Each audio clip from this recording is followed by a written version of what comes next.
Po mga kababayan, no? Puntahan po namin ang magandang falls. Ayun po. Ayun po si Madam. Ayun. Ayun po siya. Ayun.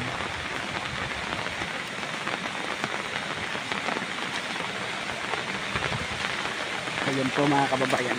Andito na po kami ngayon sa May Falls. Hello po, Madam. Ayun.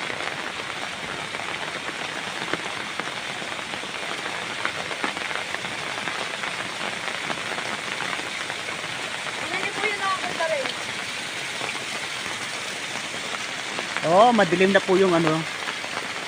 Umuulan po ngayon. Ayun po. Naglalakbay po kami ngayon na kahit na sobrang madilim ang panahon, no?